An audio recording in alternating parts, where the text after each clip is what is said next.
Have you ever wanted to start your own podcast but didn't know where to start? Well, Anchor is the easiest way to make a podcast. Anchor is your one-stop shop for podcasting. They have tools that you can edit, add music, all right from your phone or your computer. They'll even distribute your podcast so that it can be heard everywhere like Spotify, Apple, and even on Google. Download the Anchor app or go to anchor.fm to get started. Good morning, everybody. This is morning coffee. It's time to pour it, stir it up, and serve it up. This is the Morning Coffee Podcast Show, your unofficial wake-up call. Here to help you live your best life and revolutionize your relationships, faith, inspiration, and love. Start your day the right way with Morning Coffee. Here's your host, Tanisha R. Atkins.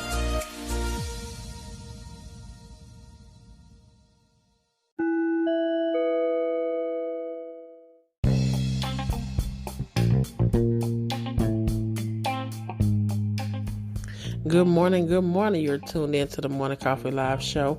I'm the host, Tanisha R. Atkins, back with another great episode for you this morning.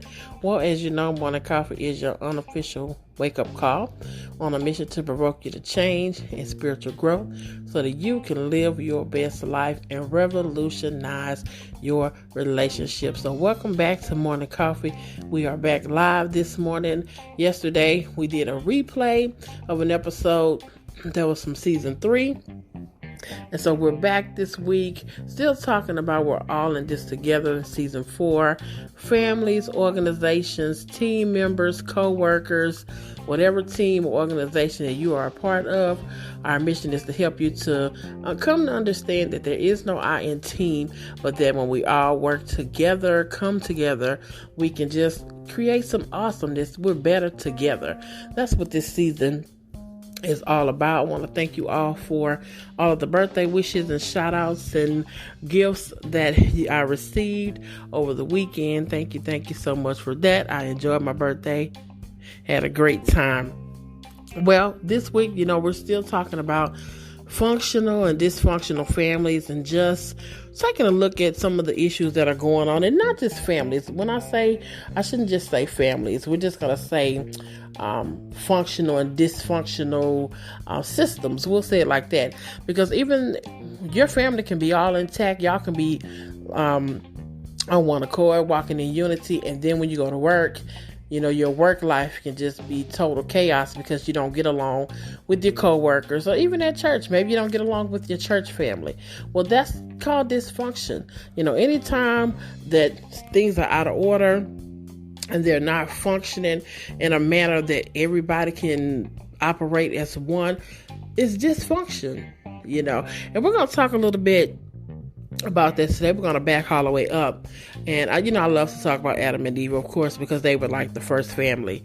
But, let's go back and just think about the way it was when God created them. Look at how God created them and what he created them for.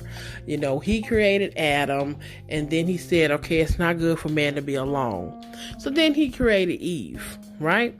So he created them. He did not create them with the intention for them to be in the Garden of Eden, bickering and fighting with each other. If that was the case, he would have left man alone. But he clearly said it's not good for man to be alone. So that lets me know that they needed each other. Adam needed somebody, and she needed somebody too. And so I would call that function. They were functioning together.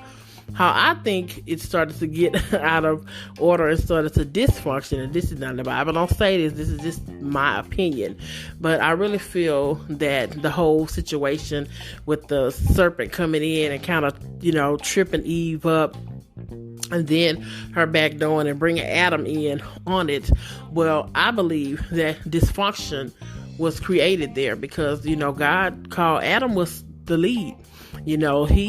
God told Adam not to eat of this tree and different things and this particular fruit. And so to me, the enemy again just brought the dysfunction in because they were no longer functioning as one, because Eve made a decision outside of what God said. And even though Adam knew better, and he did it anyway. So I think some of the dysfunction, kicked in there. And that's why I always tell you, just like the Bible says, where there's confusion, there's every evil work. Because the enemy is always somewhere trying to tear somebody apart, trying to get them out of the position. Because why? He's jealous.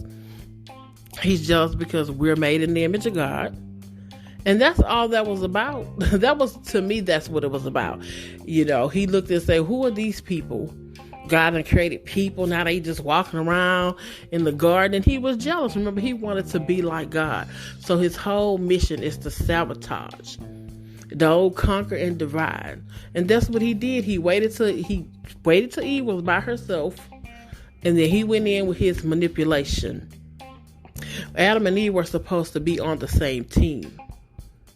They were. That's why God created them. And then let's move forward and think about Cain and Abel. It's just that story. That's just, when I read verses and things like that, and even though Cain and Abel, that happened some time ago, even sometimes now I think about that when I see families bickering and things. But we're talking about Cain and Abel. So, the whole Cain ended up killing Abel because he was basically jealous. We know the story, right? They both made sacrifices to God. They presented what they had. Now, Abel brought the best of the best to God. Cain just brought something to God, and God did not accept it. So what happened? Okay. Cain, of course, became jealous because he felt like, hey, maybe God rejected him or whatever, or showed Abel more favor or whatever. But we all know he ended up killing Abel. And again, just one of those things where he was kicked out of his position. Again for dysfunction. God ended up banning him, sending him to roam around like a homeless man. And I just want you to see here how much division really can create chaos in a situation. Even with Adam and Eve, like the division there. And you may say, well, how was that division? It was division because she knew she wasn't supposed to do that. And she got him on the team. It just, anytime that you're not walking together as one, that's a chance where the enemy watches. The Bible talks about how he roams the earth and he waits on his chance. He's observing, he's watching. So while you're arguing with your spouse, or arguing with your children, or arguing with your coworkers, or arguing with your church community, or your team, whatever organization you're a part of, he's lurking saying, oh, okay, this is my chance right here to come in. And so that's why it's important that we stay on the same page and walk together as one. When you're of one of the same mind, he can't get in like that. Just imagine that with your family situation. I was mentioning before, like if you're fighting with your coworkers, but say your coworkers are your family members, and y'all are in business together. And while y'all are busy fighting each other and bickering over whatever it is that you could be bickering about, the whole time he's sabotaging to get y'all business, say, audited by the IRS.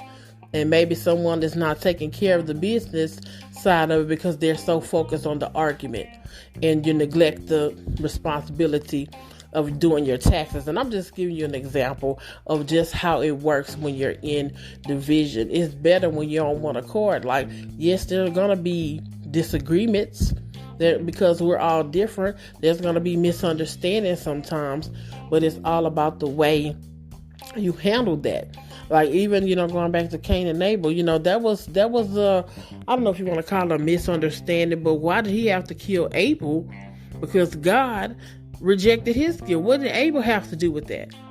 Because he was jealous, and these type of things creep in and they destroy our organizations.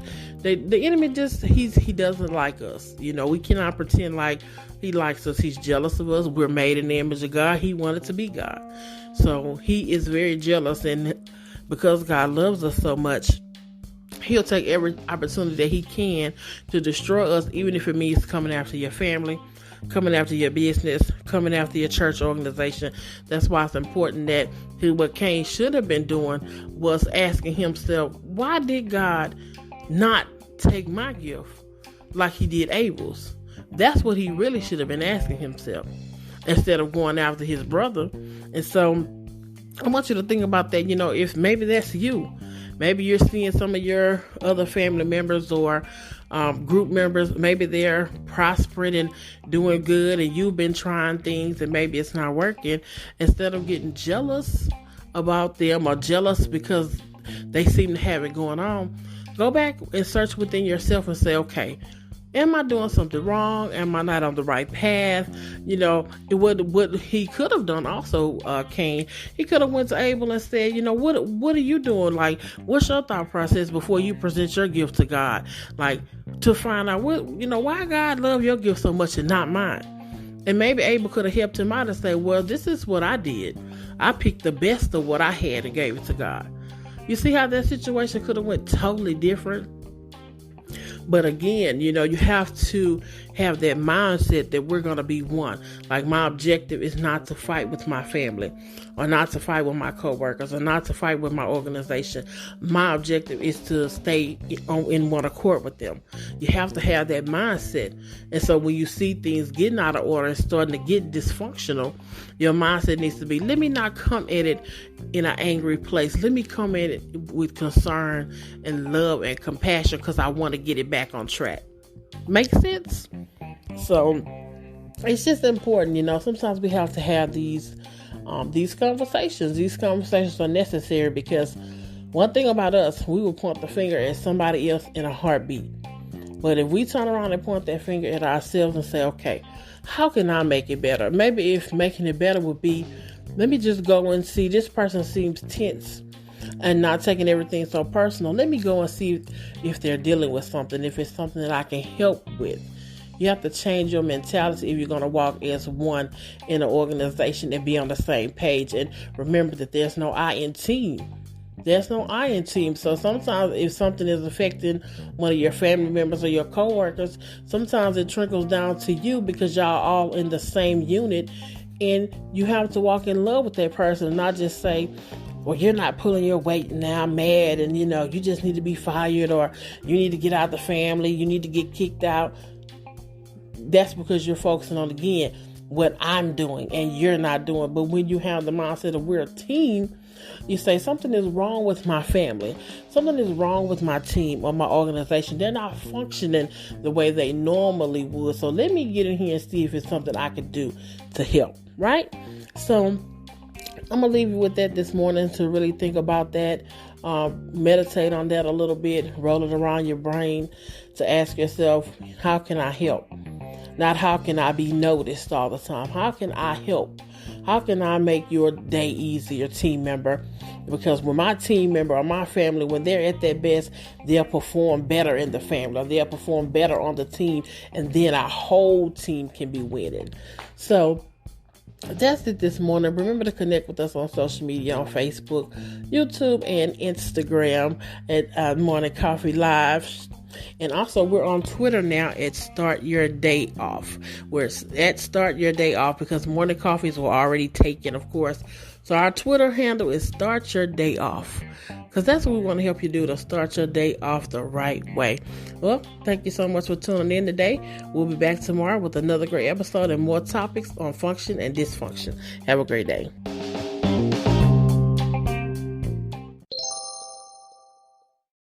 Every day I wake up with purpose, starting my day with faith and inspiration. Wouldn't have it no other way. Live, laugh, love. Let's make the world better. Give somebody a hug. Let's bring the world back together. With morning coffee, let's have morning coffee. Morning coffee. Start your day with faith, inspiration, and love. Start your day with faith, inspiration, and love.